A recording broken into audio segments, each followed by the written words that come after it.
इस्लाम तो वो प्यारा मजहब है कि एक औरत ने एक बिल्ली को पकड़ लिया और बिल्ली को पकड़ने के बाद बांध दिया और 3 दिन उसको भूखा और प्यासा रखा, यहाँ तक कि वो मर गई। न छोड़ती थी कि वो शिकार करके अपना गिज़ा हासिल कर ले, अपना रिस्क हासिल कर ले, न खुद को उसको खाना देती थी। बिल्ली भूखी प्यासी मर गई। वो नमाजी थी, सुनो, हाँ गौर करो हदीस के अल्फाज पर, वो नमाजी थी, वो रोजेदार थी, वो अल्लाह की इबादत भी किया करती थी, अल्लाह को माना भी करती थी, लेकिन उसने अल्लाह की एक मखलूक बिल्ली को बांध दिया, उसको भूखा रखा और प्यासा रखा और उस बिल्ली को भूख और प्यास की शिद्दत से मार डाला। लेकिन जब ये औरत मरी तो अल्लाह ताला ने उसकी नमाजों के बदले उसको जन्नत नहीं दी, उसके रोजों के बदले उसको जन्नत नहीं दी, उसकी ज़कात और खैरात के बदले उसको जन्नत नहीं दी। अल्लाह के नबी फरमाते हैं अल्लाह रब्बुल आलमीन ने उस औरत को जहन्नम के अंदर दाखिल कर दिया,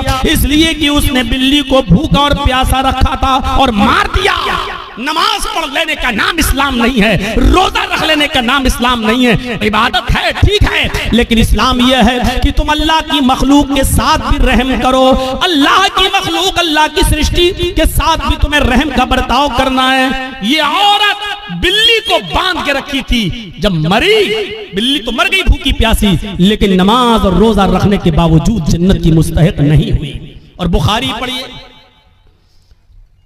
एक औरत ऐसी भी थी जो बदचलन थी।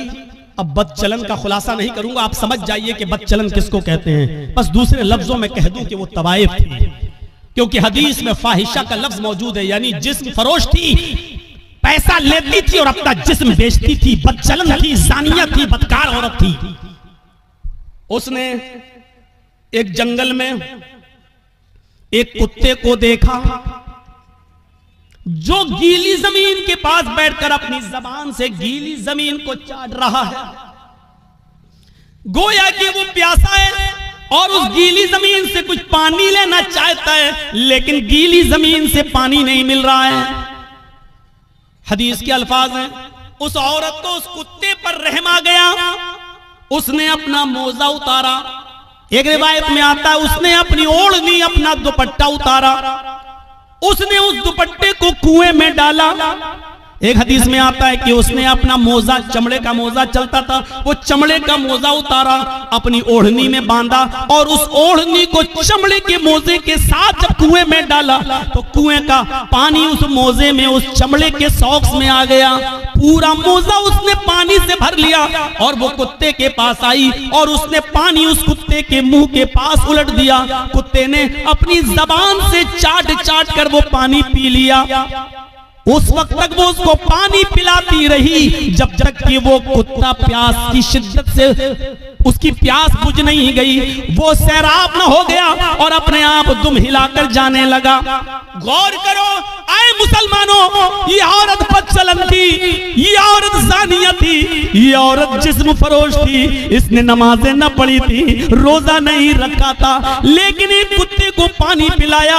वो रहमान और रहीम की रहमत ऐसी जोश में आई, उस रब्बुल आलमीन की रहमत ऐसी जोश में आई कि जब ये औरत मरी तो अल्लाह को उसकी ये नेकी पसंद आई और अल्लाह ने उस औरत को जन्नत के अंदर दाखिल कर दिया। इस्लाम ये बताता है कि अल्लाह अपना हक माफ कर सकता है, लेकिन मखलूक का हक मारोगे तो अल्लाह माफ नहीं करेगा। नमाजों में सुस्ती होगी, अल्लाह माफ कर सकता है, रोजे में सुस्ती होगी, अल्लाह माफ कर सकता है, लेकिन अगर आपने किसी का हक मारा है तो अल्लाह माफ नहीं करेगा जब तक कि आपका वो भाई आपको माफ न कर दे। आपकी जात से और आपकी शख्सियत से किसी दूसरे को तकलीफ ना हो। इस्लाम सिर्फ नमाज पढ़ने का और रोजा रख लेने का, हज कर लेने का नाम नहीं है। अगर आपकी जात से किसी किस्म की किसी को तकलीफ पहुंच रही है तो आप इस्लाम के अंदर पूरे के पूरे दाखिल नहीं हैं। अगर रास्ते में कोई पत्थर पड़ा है और आपने देखने के बाद भी उसको नहीं हटाया तो आप मुजरिम हैं। इसलिए कि हदीस है इमाततुल अज़ा अनित तरीक, रास्ते से तकलीफ दे चीज को हटा देना भी ईमान का एक हिस्सा है। अगर आप अपने कैमरे और मोबाइलों को इतना ऊपर कर दें कि दूसरों को देखने में दिक्कत हो रही हो, तो यह भी तकलीफ देने के ज़िम्न में और जुमरे में आता है, और यह भी इस्लामी तालीम के खिलाफ है। इतना याद रखिए कि आपके चैनल पर सब्सक्राइब बढ़ सकते हैं, आपकी इनकम बढ़ सकती है, लेकिन आप इस्लाम का काम नहीं कर रहे हैं, आप दीन का काम नहीं कर रहे हैं। अगर आप किसी को तकलीफ दे रहे हैं, अगर कोई आदमी रात में उठकर 2 बजे और 3 बजे तहज्जुद की नमाज पढ़ रहा है, रो रहा है, जहन्नम से पनाह मांग रहा है, रब्बना सरिफ अन्ना अज़ाब जहन्नम इन्न अज़ाबहा काना गरामा, दुआ मांग रहा है, लेकिन उसका पड़ोसी भूखा सो रहा है, उस पड़ोसी के बच्चे भूखे सो रहे हैं, उनको खाना नहीं मिला है, और आपको मालूम है कि वो गरीब आदमी है, उसके घर में चूल्हा नहीं जला, तो ऐसी नमाज, ऐसी इबादत और ऐसी दुआ आपके मुंह पे मार दी जाएगी। अल्लाह के नबी फरमाते हैं, वल्लाहि ला युमिन, वल्लाहि ला युमिन, वल्लाहि ला युमिन, अल्लाह की कसम वो मोमिन नहीं, अल्लाह की कसम वो मोमिन नहीं, अल्लाह की कसम वो मुसलमान नहीं, जो खुद पेट भर के खाना खा ले और उसका पड़ोसी भूखा सो जाए। आपकी नमाज आपके मुंह पे मार दी जाएगी। इस्लाम को ऐसी इबादत की कोई जरूरत नहीं है। जो अल्लाह की इबादत तो आप करो, लेकिन अल्लाह की मखलूक और बंदों को भूखा मरते हुए छोड़ दो, जबकि तुम्हें मालूम है कि वो भूखा है, और तुम्हें यह भी मालूम है कि गुर्बत की वजह से उसके घर में चूल्हा नहीं जला। ऐसी नमाजों की कोई जरूरत नहीं है इस्लाम को। अल मुस्लिमु मन सलिम अल मुस्लिमून मिन लिसानिही व यदिही, मुस्लिम शरीफ की हदीस के अल्फाज पर गौर करो कि वो मुसलमान हो ही नहीं सकता जिसकी जबान से और जिसके हाथ से दूसरे को तकलीफ पहुंचती हो। हम अपने समाज पर गौर करें कि किसको हम अपनी जबान से तकलीफ दे देते हैं, किसको हम अपने हाथों से तकलीफ देते हैं, और हाथ के जरिए दी हुई तकलीफ का जख्म तो भर जाता है, लेकिन जबान से दी हुई तकलीफ का जख्म नहीं भरता है। याद आता है रह रह करके उसने, अच्छा ये वही आदमी है जिसने रह रहे हमारे साथ, अच्छा हमको ये बोला था, हमको ये बोला था, इसलिए जबान का लफ्ज पहले इस्तेमाल किया। मिन लिसानिही व यदिही, वो मुसलमान ही नहीं जिसकी जबान से और जिसके हाथ से दूसरे को तकलीफ पहुंचती हो। कुरान कहता है, या अय्युहल्लज़ीना आमनु दुखुलू फिस्सिल्मि काफ़ा, ऐ ईमानो वालो तुम इस्लाम के अंदर पूरे के पूरे दाखिल हो जाओ। आज मैं आपको यही बताना चाहता हूं, आज की तकरीर के अंदर, आज के खिताब के अंदर, कि इस्लाम के अंदर कंप्लीट दाखिल होना क्या है। आप मस्जिद में गए और नमाज अदा कर ली, हो गए मुसलमान।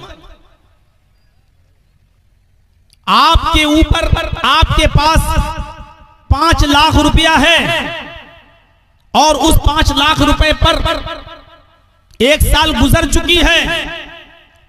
आप हिसाब जोड़िए, और हिसाब ऐसे जोड़िए कि जो सबसे कमतर निसाब का दर्जा है वो आपके पास पूरा हो रहा है कि नहीं हो रहा है। और सबसे कमतर निसाब का दर्जा यह है कि 52.5 तोला चांदी कितने रुपए में आ रही है। और अगर 500 रुपए तोले के हिसाब से अगर हम चांदी को जोड़ लेते हैं, तो आप जोड़ लीजिए कि 52.5 तोले चांदी कितने रुपए में आ रही है। अगर इतना पैसा आपके पास है और उसको 1 साल गुजर चुकी है, तो आप मेरे भाइयों ज़कात आप देंगे, और आपसे 40वां हिस्सा उसका लिया जाएगा। यानी 40 रुपए में 1 रुपया, 100 रुपए में 2.5 रुपए के हिसाब से, और बहुत आराम से 1 लाख रुपए में मेरे भाइयों 52.5 तोले चांदी आज के इस दौर में आ जाएगी। अगर किसी के पास 1 लाख 1.5 लाख रुपया है और उसको 1 साल गुजर चुकी है, तो आपके ऊपर ज़कात फर्ज हो जाती है। गौर करो कि ये इस्लाम कितना बड़ा समाजवादी धर्म है, जो आपको कह रहा है कि आपको 2.5% आपको गरीबों को देना पड़ेगा, मिस्कीनों को देना पड़ेगा, फकीर को देना पड़ेगा। फकीर अल्लज़ी ला माल लहू, फकीर उसको कहते हैं कि जिसके पास कोई माल ही ना हो, कुछ भी नहीं है उसके पास, आप उसको दीजिए। और मिस्कीन उसको कहते हैं कि जिसके पास माल तो है और वो कमाने का जरिया भी है, लेकिन उसके पास इतना माल नहीं है कि वो अपना और अपने बीवी बच्चों का पूरा खर्चा, और उसके इतनी कमाई नहीं होती है कि जिसमें उसका और उसकी बीवी का खर्चा पूरा और बच्चों का खर्चा चल सके। तो ऐसे आदमी को भी आपको अपनी ज़कात में से देना पड़ेगा। फकीर और मिस्कीन की तारीफ आप सुन लीजिए। फकीर की तारीफ क्या है? अल्लज़ी ला माल लहू, जिसके पास माल ही ना हो, आप ज़कात उसको देंगे। और ज़कात उसको देंगे जो मिस्कीन हो। मिस्कीन उसको कहते हैं कि जिसके पास माल तो है, कमाने का जरिया भी है, उसके पास रिक्शा वगैरह भी है, कोई कमाने का जरिया भी है, लेकिन इतना नहीं है, इतनी कमाई और इतनी इनकम उससे नहीं होती है कि वो अपना और अपने बीवी बच्चों का पेट पाल सके और उनकी पढ़ाई लिखाई का इंतजाम कर सके। तो ये आदमी भी आपकी ज़कात का मुस्तहिक है और आप इसको ज़कात देंगे। और जब तक ज़कात नहीं देंगे, आपकी नमाज आपके मुंह पे मार दी जाएगी, क्योंकि आप अल्लाह का हक अदा कर रहे हैं लेकिन बंदों का हक अदा नहीं कर रहे हैं। आप नमाज पढ़कर अल्लाह का हक अदा कर रहे हैं, लेकिन उसने तुम्हें जो माल दिया है उस माल में से आप गरीब को नहीं दे रहे हैं।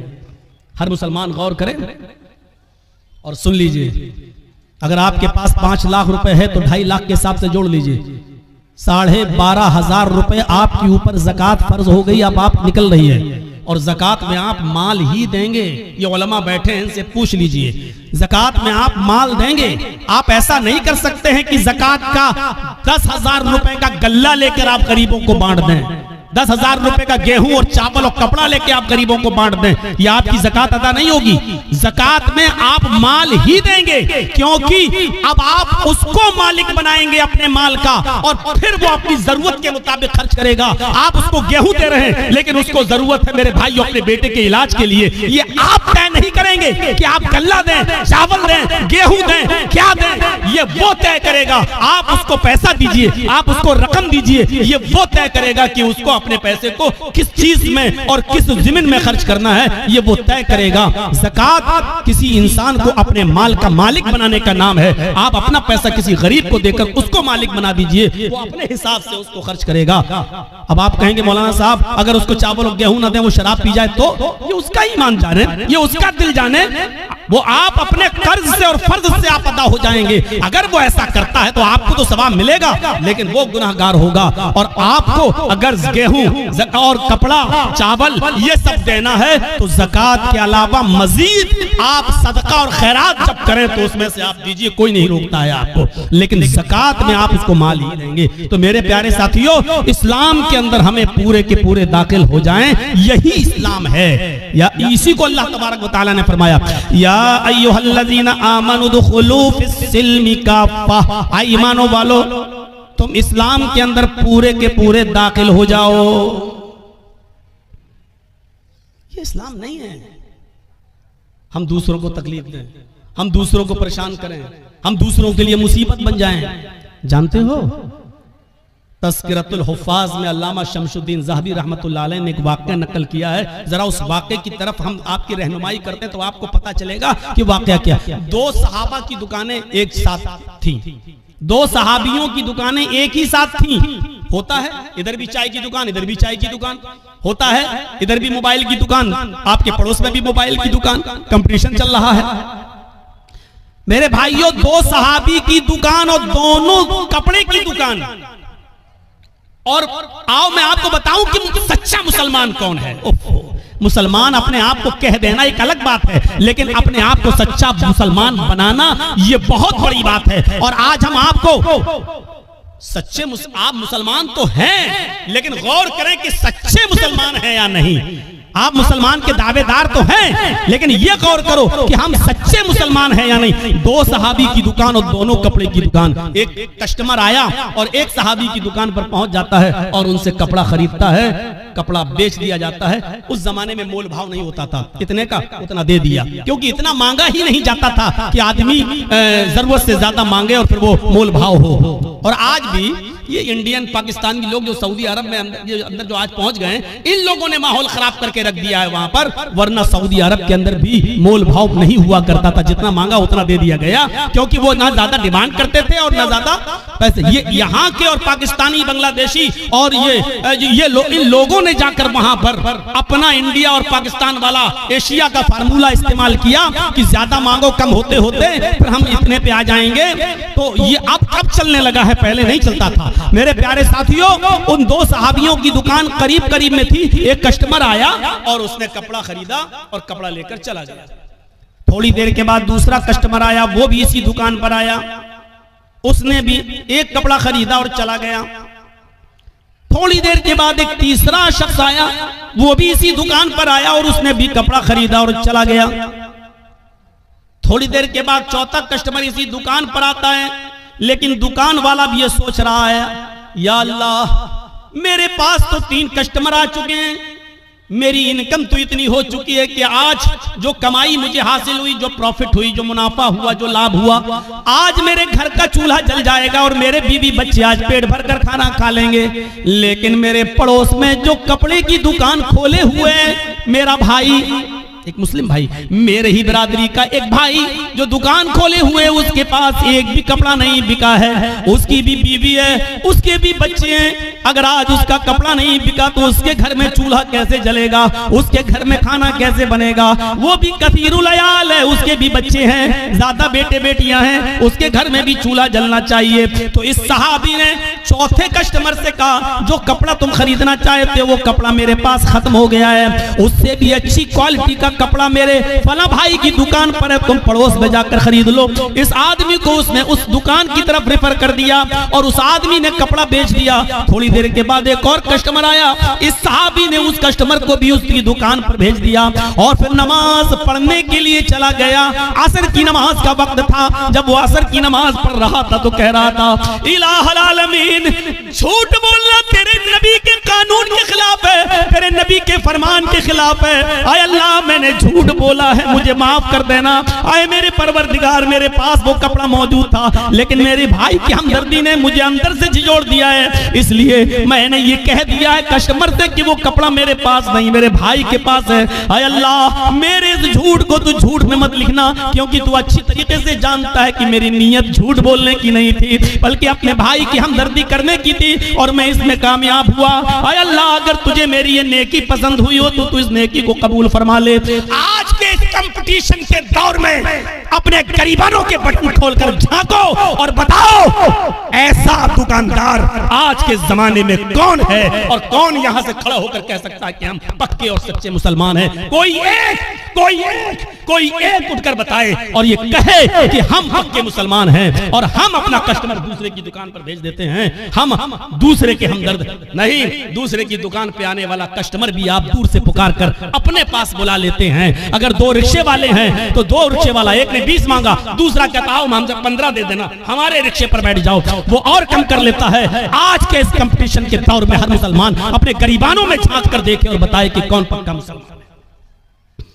नाम तो है मोहम्मद जर्जीस, नाम तो है मोहम्मद अजहर, नाम तो है नसीम अहमद, नाम तो है मोहम्मद अकरम, नाम है, और नाम रखने से कोई आदमी मुसलमान नहीं हो जाता। अगर नाम से ही कोई आदमी मुसलमान होता तो अल्लाह की कसम अब्दुल्ला इब्ने उबय इब्ने सलूल जन्नत में जाता। मेरे भाइयों, अगर नाम से ही कोई आदमी मुसलमान होता तो जाने कितने लोग ऐसे हैं कि जिनके नाम इस्लामी थे और वो नबी अकरम के मुखालिफ थे और अल्लाह के रसूल ने उनको जहन्नम में जाने की बशारत दी है। मेरे प्यारे साथियों, नाम रख लेने से कुछ नहीं होता और नाम के हो जाने से कुछ नहीं होता। हर आदमी गौर करके देखे कि वो कितना पक्का मुसलमान है। दूसरे की हमदर्दी का नाम ही तो इस्लाम है। इसीलिए तो अल्लाह के नबी सल्लल्लाहु अलैहि वसल्लम ने फरमाया कि वो आदमी मोमिन नहीं, वो आदमी मोमिन नहीं, वो आदमी मोमिन नहीं कौन? जो खुद पेट भर के खाना खा ले और उस दूसरा भाई उसका भूखा सो जाए। पड़ोसी, और पड़ोसी में कैद नहीं है कि मुसलमान नहीं, कोई भी हो, पड़ोसी का लफ्ज है, कोई भी हो पड़ोसी होना चाहिए, चाहे वो हिंदू हो, यहूदी हो, ईसाई हो, बुद्धिस्ट हो, जैनी हो, सिख हो, किसी भी मजहब से उसका ताल्लुक है। अगर वो भूखा सो गया तो याद रखिए कि आपकी नमाज आपके मुंह पे मार दी जाएगी। नमाज, हम तो नमाज भी पढ़ते हैं तो ऐसा लगता है जैसे अल्लाह के ऊपर बहुत बड़ा एहसान करके आ रहे हैं। मस्जिद से निकले, दाढ़ी पे हाथ फेरे, निकल, अस्सलाम वालेकुम, वालेकुम अस्सलाम, लग रहा है जैसे अल्लाह पर बहुत बड़ा एहसान करके आया है, अल्लाह पर बहुत बड़ा एहसान करके। और कुछ तो ऐसे हैं, हमसे कहे जर्जी साहब, जब से हमने नमाजें पढ़ना शुरू की तब से और रोजी रोटी में तंगी हो गई, पता नहीं चल रहा क्या है। इससे तो हम पहले जो नमाज नहीं पढ़ते थे, उसने ये नहीं कहा कि हम पढ़ना नहीं चाहते, उसने कहा मुझे वजह बताओ मौलाना साहब। मैं इनकार नहीं कर रहा हूं, मैं कहता हूं नमाज पढ़ना चाहिए, लेकिन जब से मैंने नमाज पढ़ना शुरू की तब से मेरे ऊपर और परेशानियां आना शुरू हो गई। मैं क्या करूं मौलाना साहब, आप बताइए। नमाज नहीं पढ़ता था तो खूब मिलती थी। हमने कहा आजमाइश किसका नाम है, इम्तिहान किसका नाम है? अल्लाह ताला ने कहा कि हम हर मुसलमान को आजमाएंगे, आजमाइश उसकी करेंगे। ये आजमाइश, ये इम्तिहान किस चीज का नाम है? और सोच कितनी बदल गई, सोच कितनी बदल गई। आज हम नमाज पढ़ रहे हैं और अगर रोजी रोटी में कमी हो जाए तो हम क्या कहते हैं? रोजी रोटी में कमी आ जाए तो हम क्या कहते हैं? यार जब से नमाज पढ़ रहा हूं हमारी रोजी रोटी तंग हो गई है, हमें बरकत नहीं हो रही है। और अल्लाह के नबी के जमाने में एक सहाबी इस्लाम लाए, एक शख्स इस्लाम लाया, सहाबी बन गया। और जब सहाबी बना तो नमाज शुरू कर दी, और जब नमाज शुरू की तो वो बकरियों का एक रेवड़ उनके पास हो गया, उसके बाद ऊंटों का रेवड़ हो गया, उसके बाद उनके पास लंबी चौड़ी रकम तैयार हो गई, बहुत अमीर आदमी हो गए। वो नमाज पढ़ रहे हैं और दौलत उनके पास आ रही है, भेड़ें, बकरियां, ऊंट, मालिक। वो आए अल्लाह के नबी के पास और कहने लगे कि अल्लाह के रसूल मैं बड़ा कंफ्यूज हूं। जब मैं इस्लाम नहीं लाया था तो मैं बहुत गरीब था, और जब मैं इस्लाम लाया और नमाज पढ़ने लगा, जब से मैंने नमाजें पढ़ना शुरू की मेरे पास बकरियां आना शुरू हुई, भेड़ें आना शुरू हुई, ऊंट आना शुरू हुए, घोड़े आना शुरू हुए, खच्चर आना शुरू हुए, मेरे पास दौलत रुकने का नाम नहीं लेती है। अल्लाह के नबी ने फरमाया ठीक है तुम्हारी इबादत की बरकत है, अल्लाह तुम्हें नवाज रहा है। उसने कहा नहीं, आए अल्लाह के नबी मैं ये सोच रहा हूँ, अल्लाह के रसूल मैं ये सोच रहा हूँ कहीं अल्लाह मेरी इबादतों का सिला, अल्लाह मेरी नमाज का सिला, अल्लाह मेरी नमाज का बदला और नमाज का इनाम इसी दुनिया में तो मुझे नहीं दे रहा है, और आखिरत में कहीं हमें महरूम तो नहीं कर देगा। ऐसा तो नहीं कि दुनिया में मुझे सब कुछ मिल जाए और अल्लाह ताला आखिरत में हमें हमारी इबादतों का कोई सिला न दे। उल्टी सोच, हमारी उल्टी सोच। मौलाना जब से मैंने नमाजें पढ़ना शुरू की बरकत ही नहीं हो रही है, और वो क्या कह रहे हैं, अल्लाह के रसूल जब से मैंने नमाजें पढ़ी दौलत रुकी नहीं रही, कहीं अल्लाह हमें इसी दुनिया में तो नहीं दे रहा है और आखिरत में कहीं महरूम तो नहीं कर देगा। सोच बदलो अपनी सोच। वलनब्लुवन्नकुम बिशैइन मिनल खौफि वल जूअ व नक्सिम मिनल अम्वालि वल अनफुसि वत्तमरात वबश्शिरिस साबिरीन। अल्लाह कहता हम तुम्हें आजमाएंगे। मुसलमानों सुनो, अल्लाह कहता हम तुम्हें आजमाएंगे। वलनब्लुवन्नकुम बिशैइन मिनल खौफ, हम तुम्हें आजमाएंगे खौफ डालकर, ऐसे हालात पैदा कर देंगे कि तुम डरोगे। जैसे आज पूरे हिंदुस्तान के ही नहीं पूरी दुनिया के हालात पर आप नजर डालिए आप, और किसी एक जगह पर भी आप देख लीजिए कि मुसलमान जहां रहता है उस मुसलमान को कहीं अमन, कहीं शांति, कहीं सुकून उसको नजर आ रहा है? मुझे बताइए। ईरान के हालात देखिए, मुसलमान कहीं सुकून के साथ है। सीरिया के हालात देखिए, मुसलमान कहीं सुकून के साथ है। लेबनान के हालात देखिए, कहीं मुसलमान सुकून के साथ है। इराक के हालात देखिए, मुसलमान कहीं सुकून के साथ है। फिलिस्तीन के हालात देखिए, मुसलमान कहीं सुकून के साथ है। उर्दून के हालात देखिए, मुसलमान कहीं सुकून के साथ है। मुझे दुनिया का कोई ऐसा चप्पा बताइए जहां मुसलमान रहता है और वहां सुकून के साथ हो। आप अपना पड़ोसी मुल्क देख लीजिए, मस्जिदों में बमबारी हो रही है, एक दूसरे को मार रहा है, कत्ल कर रहा है। आपके अपने पड़ोसी मुल्क के अंदर मस्जिदें तक महफूज नहीं हैं और वहां आत्मघाती हमले हो रहे हैं। ये कौन सा इस्लाम है और कौन सी इस्लाम की तालीम है? मेरे भाइयों, आप दुनिया की किसी चप्पे पे जाकर देख लो और बताओ, इतिहास, हिस्ट्री और आज की मौजूदा हालात को का जायजा लेकर मुझे बताओ कि मुसलमान कहां चैन और सुकून के साथ है। जोरे बात अलैहिमुज़िल्लतु वल मस्कना, इतना जलील, इतना रुस्वा, इतना इंसल्टेड, इतना जलील और रुस्वा दुनिया के किसी दौर में नहीं हुआ था जितना आज के दौर में मुसलमान है। क्यों? उसकी वजह यह है कि आज उसके अंदर से ईमान निकल चुका है। वला तहिनु वला तहज़नु व अंतुमुल अलौना इन कुंतुम मोमिनीन। अल्लाह ने तो हुकूमत और सल्तनत देने का वादा, इज्जत और सरदारी देने का वादा उस शर्त पे किया था कि अगर तुम्हारे अंदर ईमान होगा तो हम तुम्हें इज्जत देंगे, हम तुम्हें बुलंदी देंगे, हम तुम्हें बाइज्जत बनाएंगे। मेरे प्यारे साथियों, आज हम जितना जलील हैं उसकी वजह यह है कि आज हमारे अंदर उतना ही ईमान कमजोर है। आज उतना ही ईमान कमजोर है आज हमारे अंदर। अभी कोई कह दे किसी का चेहरा देखकर और मैंने ये दूसरों को तो छोड़ो, मैंने अपनों को देखा है। अपनों से मुराद समझ रहे हैं शेर शाह बिरादरी को, और भी खुल के कह दूं अहले हदीसों को। बस ऐसे ही, अरे बाप तुम्हारे चेहरे पे देखो बहुत मायूस परेशान नजर आते हो। देखिए धूल में लाठी मार रहे हैं, हकीकत में हमें कुछ नहीं मालूम। मुझे लगता है कि जरूर तुम्हारा कोई रिश्तेदार तुम्हारे साथ गड़बड़ कर रहा है, जादू टोना का असर लग रहा है तुम्हारे ऊपर। उसके बाद वो बस आपके पीछे हाथ धोकर नहीं नहा धोकर पड़ जाएगा। है मौलाना साहब आपको कैसे मालूम? बिल्कुल सही बात है मौलाना साहब, जितना पैसा आता है बचता ही नहीं है। हम कमाते बहुत हैं, एक दिन में 10,000 रुपए कमाते हैं, लेकिन घर आते आते हमारा कभी बेटा बीमार, कभी बीवी बीमार, कभी ये बीमार, कभी वो बीमार, एकदम चला जाता है। मौलाना बरकत नहीं हो रही है। आपने सही पहचाना है। अब मौलाना साहब को मौका मिल गया बकरा हलाल करने का। अब सही है, ये आदमी बस मेरे जाल में फंस गया। एक आदमी तो बाकायदा ऐसा मिला, कहने लगा कि बहुत अच्छी बात आपने कही है, इसका इलाज तो हो जाएगा लेकिन खर्चा बहुत पड़ेगा। उस बेचारे मजबूर आदमी ने कहा कि कितना खर्चा लगेगा मौलाना साहब? कि बहुत ज्यादा नहीं, बस दुनिया में 1,24,000 नबी आए, हर नबी के नाम पर 1 रुपया दे दो, तुम्हारी मुसीबत हल हो जाएगी। अब सोचो कि हर नबी के नाम पर 1 रुपया देगा तो 1,24,000, यानी मौलवी साहब की डिमांड ये है कि 1,24,000 रुपया हमको दे दो, तुम्हारी मुसीबत दूर हो जाएगी। और इसको कम आंकने का अंदाज देखो, हर नबी के नाम पर 1 रुपया। अरे एक नबी के नाम पर 1 ही रुपया तो मांग रहे हैं। इससे पूछो कि ईमान तो तेरा मोहम्मदुर रसूलुल्लाह पर है, इकरार है कि अल्लाह ने और भी नबी भेजे हैं, ईमान तो मोहम्मदुर रसूलुल्लाह पर है। और इस बात पर भी ईमान है कि अगर वो सारे के सारे नबी के दौर में, किसी भी पैगंबर के दौर में अगर मोहम्मद रसूलुल्लाह आ जाते तो उस नबी को भी मोहम्मद पर ईमान लाना पड़ता, उस रसूल को भी मोहम्मद रसूलुल्लाह पर ईमान लाना पड़ता। जब उस रसूल की रिसालत मोहम्मद रसूलुल्लाह के आ जाने के बाद कल आदम है, मनसूख है, तो फिर उसके नाम पर तू पैसा कैसे मांग सकता है? उसके नाम पर तू रुपया कैसे मांग सकता है? उसके नाम पर तू पैसा की डिमांड कैसे कर सकता है? ये कोई सवाल अगर कर देगा तो कह देंगे वहाबी हो तुम, हट तुम यहां से। ये इतनी अकल तो वहाबियों के पास होती, तुम्हारे पास कहां से आ गई? मेरे साथियों, अल्लाह ने कहा या अय्युहल्लज़ीना वलनबलुवन्नकुम बिशैइन मिनल खौफ, हम खौफ डालकर भी तुम्हें आजमाएंगे। ये खौफ नहीं है तो और क्या है? आज के हालात पर जरा नजर डालिए, खौफ डालकर भी हम तुम्हें आजमाएंगे। वलजूअ, ऐसे हालात पैदा कर देंगे कि तुम भूखे रहने पर मजबूर हो जाओगे।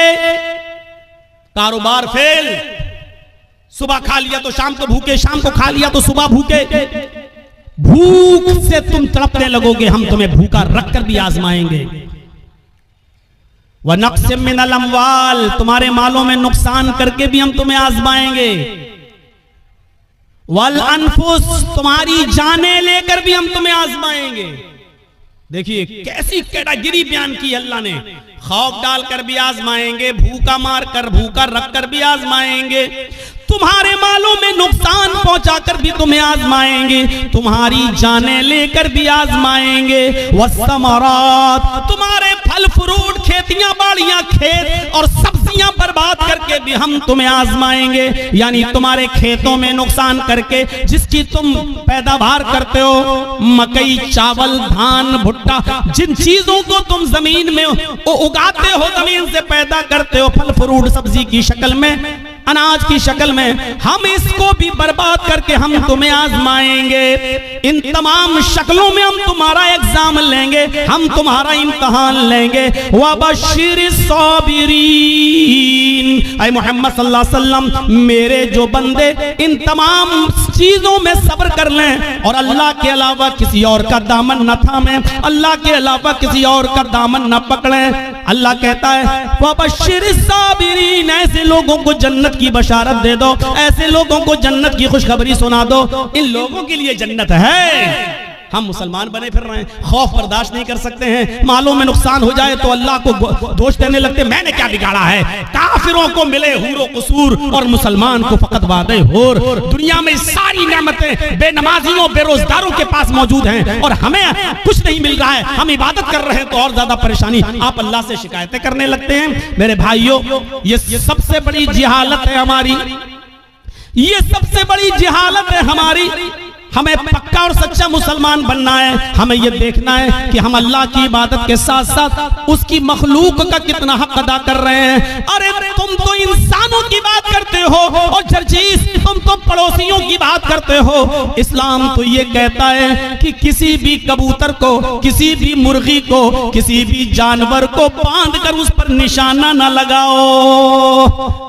कितने लोग ऐसे हैं जो जानवरों पर निशाना लगाते हैं? कितने लोग ऐसे हैं मुस्तकबिल करीब के अंदर, माजी करीब के अंदर ऐसे बहुत से लोगों को तो मैंने अपनी आंखों से देखा है जो जानवरों को लड़ाया करते थे। देसी मुर्ग की लड़ाई हुआ करती थी, उनमें नाखून उनके बड़े बड़े कर दिए जाते थे और मुर्ग आपस में लड़ाते हैं। जब तक वो खून कच्चर ना हो जाए और एक मुर्गा जब तक भाग ना जाए तब तक हार जीत का फैसला नहीं होता। पता नहीं अब ये होता है कि नहीं होता है। हमारे उत्तर प्रदेश में ये जहालत आज भी चलती है। मुझे नहीं मालूम कि आपके बिहार और बंगाल में क्या कंडीशन है। मेरे प्यारे साथियों, इस्लाम इस लड़ाई को, जानवरों की और परिंदों की इस लड़ाई को भी हराम करार देता है और मुर्ग को लड़ाकर जख्मी करने वालों को भी मुजरिम करार देता है। मेरे प्यारे साथियों, इस्लाम तो वो प्यारा मजहब है कि एक औरत ने एक बिल्ली को पकड़ लिया और बिल्ली को पकड़ने के बाद बांध दिया और 3 दिन उसको भूखा और प्यासा रखा, यहां तक कि वो मर गई। न छोड़ती थी कि वो शिकार करके अपना गिज़ा हासिल कर ले, अपना रिस्क हासिल कर ले, न खुद को उसको खाना देती थी। बिल्ली भूखी प्यासी मर गई। वो नमाजी थी। सुनो, हाँ गौर करो हदीस के अल्फाज पर। वो नमाजी थी, वो रोजेदार थी, वो अल्लाह की इबादत भी किया करती थी, अल्लाह को माना भी करती थी, लेकिन उसने अल्लाह की एक मखलूक बिल्ली को बांध दिया, उसको भूखा रखा और प्यासा रखा और उस बिल्ली को भूख और प्यास की शिद्दत से मार डाला। लेकिन जब ये औरत मरी तो अल्लाह ताला ने उसकी नमाजों के बदले उसको जन्नत नहीं दी, उसके रोजों के बदले उसको जन्नत नहीं दी, उसकी ज़कात और खैरात के बदले उसको जन्नत नहीं दी। अल्लाह के नबी फरमाते हैं अल्लाह रब्बुल आलमीन ने उस औरत को जहन्नम के अंदर दाखिल कर दिया, इसलिए कि उसने बिल्ली को भूखा और प्यासा रखा था और मार दिया। नमाज पढ़ लेने का नाम इस्लाम नहीं है, रोजा रख लेने का नाम इस्लाम नहीं है। इबादत है, ठीक है, लेकिन इस्लाम यह है कि तुम अल्लाह की मखलूक के साथ भी रहम करो। अल्लाह की मखलूक, अल्लाह की सृष्टि के साथ भी तुम्हें रहम का बर्ताव करना है। ये औरत बिल्ली को बांध के रखी थी, जब मरी बिल्ली तो मर गई भूखी प्यासी, लेकिन नमाज और रोजा रखने के बावजूद जन्नत की मुस्तहिक नहीं हुई।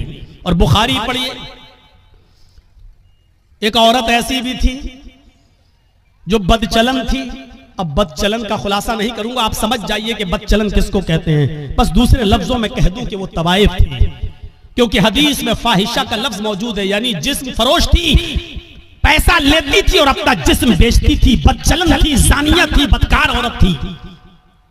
उसने एक जंगल में एक कुत्ते को देखा जो गीली जमीन के पास बैठकर अपनी जबान से गीली जमीन को चाट रहा है। गोया कि वो प्यासा है और उस गीली जमीन से कुछ पानी लेना चाहता है, लेकिन गीली जमीन से पानी नहीं मिल रहा है। हदीस के अल्फाज हैं, उस औरत को उस कुत्ते पर रहम आ गया, उसने अपना मोजा उतारा। एक रिवायत में आता है उसने अपनी ओढ़नी, अपना दुपट्टा उतारा, उसने उस दुपट्टे को कुएं में डाला। एक हदीस में आता है कि उसने अपना मोजा, चमड़े का मोजा चलता था, वो चमड़े का मोजा उतारा, अपनी ओढ़नी में बांधा और उस ओढ़नी को चमड़े के मोजे के साथ जब कुएं में डाला तो कुएं का पानी उस मोजे में, उस चमड़े के सॉक्स में आ गया। पूरा मोजा उसने पानी से भर लिया और वो कुत्ते के पास आई और उसने पानी उस कुत्ते के मुंह के पास उलट दिया। कुत्ते ने अपनी जबान से चाट चाट कर वो पानी पी लिया। उस वक्त तक वो उसको पानी पिलाती रही जब तक कि वो कुत्ता प्यास की शिद्दत से उसकी प्यास बुझ नहीं गई, वो सैराब न हो गया और अपने आप दुम हिलाकर जाने लगा। गौर करो, आए मुसलमानों, ये औरत बदचलन थी, ये औरत ज़ानिया थी, ये औरत जिस्म फरोश थी, इसने नमाजें न पढ़ी थी, रोजा नहीं रखा था, लेकिन एक कुत्ते को पानी पिलाया। वो रहमान और रहीम की रहमत ऐसी जोश में आई, उस रब्बुल आलमीन की रहमत ऐसी जोश में आई कि जब ये औरत मरी तो अल्लाह को उसकी ये नेकी पसंद आई और अल्लाह ने उस औरत को जन्नत के अंदर दाखिल कर दिया। इस्लाम ये बताता है कि अल्लाह अपना हक माफ कर सकता है, लेकिन मखलूक का हक मारोगे तो अल्लाह माफ नहीं करेगा। नमाजों में सुस्ती होगी, अल्लाह माफ कर सकता है, रोजे में सुस्ती होगी, अल्लाह माफ कर सकता है, लेकिन अगर आपने किसी का हक मारा है तो अल्लाह माफ नहीं करेगा जब तक कि आपका वो भाई आपको माफ न कर दे। कितने लोग बैठे हैं यहाँ पर, कितने यतीमों का हक मारे बैठे होंगे, कितना अपने भाइयों का हक मारे बैठे होंगे, और इन सब के हक नहीं भी मारे होंगे तो अपनी बेटियों को और अपनी बहनों का हक तो मारे ही होंगे। कितने लोग हैं जो ये कह के जाते हैं कि मेरे मरने के बाद मेरे बेटों के साथ साथ मेरी बेटी को भी हमारी विरासत में से कुरान और हदीस के मुताबिक हिस्सा दे देना, और कितने ऐसे लोग हैं कि बाप के मरने के बाद अपने बाप की विरासत में बेटों के साथ साथ वो अपनी बहनों को भी हक देते हैं। और कितने ऐसे भाई हैं वो मुझे बताएं खड़े होकर कि जिन्होंने अपनी प्रॉपर्टी में से अपनी बहनों को भी हिस्सा दिया हो। हाजी साहब हैं, नमाज पढ़ने जा रहे हैं, लंबी दाढ़ी है, तहज्जुद की नमाज पढ़ रहे हैं, मर गए लेकिन अपनी प्रॉपर्टी में से अपनी बहन को हक देकर नहीं गए। अरे बाप की प्रॉपर्टी में से भी हक है और भाई की प्रॉपर्टी में से भी बहन का हक है। बहन को अल्लाह ताला ने लड़की को हर तरीके से हक दिया है। बाप भी अपनी बेटी को देगा, भाई अपनी बहन को देगा, शौहर भी अपनी बीवी को देगा, और बेटा है तो वो भी अपनी माँ को बेटे की प्रॉपर्टी में से माँ को भी हक मिलेगा। एक औरत चारों तरफ से हकदार है, समझ रहे? जैसे मेरी एक बहन है, वो मेरे बाप की विरासत से भी हिस्सा पाएगी, और जर्जीस को जो हिस्सा मिला है या जो हमने कमाया है और खरीदा है, प्रॉपर्टी बनाई है, जर्जीस की प्रॉपर्टी में से भी वो हकदार होगी। और वो जिस शौहर के साथ रहती है उस शौहर की प्रॉपर्टी में से भी उसको मिलेगा। और उसका जो बेटा है, बेटा अगर जमींदार है और जायदाद का मालिक है या किसी हिस्से का हकदार है तो उसमें से भी उसकी माँ यानी मेरी बहन उसमें से भी हिस्सा पाएगी। गौर करो, इस्लाम ने औरत को इतनी बुलंदियों से नवाजा है। ये मीडिया के लोग जो उछालते हैं और भागते फिरते हैं और कहते हैं कि इस्लाम ने जुल्म किया है, जुल्म किया है, जुल्म, ये जुल्म नहीं है। मुझे बताओ कि बाप की भी विरासत में से, बेटे की भी विरासत में से, भाई की भी विरासत में से और शौहर की भी विरासत में से ऐसा कौन सा मजहब है और ऐसा कौन सा संप्रदाय है जो अपने बहन, बेटी, बीवी को हक देता हो? मेरे भाइयों, ये इस्लाम है जिसने औरत को इतनी इज्जतों से नवाजा है। अगर माँ है तो कह दिया कि तेरे कदमों के नीचे तेरी औलाद के लिए जन्नत है। अगर बीवी है तो कह दिया जो तुम खाओ वो अपनी बीवी को खिलाओ, जो तुम पहनो वो अपनी बीवी को पहनाओ। खबरदार अपनी बीवी के गाल पर कभी थप्पड़ मत मारना। एक औरत को कैसी इज्जत दी जा रही है। अगर वो किसी की बीवी है तो कहा जा रहा है खबरदार उसके गाल पर कभी थप्पड़ मत मारना। गाल पर थप्पड़ मारने का मतलब ये नहीं है कि गाल पर न मारो, पीठ पे खूब ठोको। मौलाना साहब तो कह रहे हैं गाल पे मत मारो, इसका मतलब गाल के अलावा जहां चाहो वहां मार सकते हो। गाल को बोलने का मतलब यह है कि सबसे ज्यादा नाजुक हिस्सा ये गाल होता है, यहां मारेंगे हो सकता है कि उसने अपने आप को बचाया और आंख में हाथ लग जाए, उंगली चली जाए और उसकी आंख फूट जाए। तो जब इतने नाजुक जगह पर मारने का हक नहीं दिया है तो औरत को मारने का मतलब यह ना गाल पर कि कहीं ना मारो।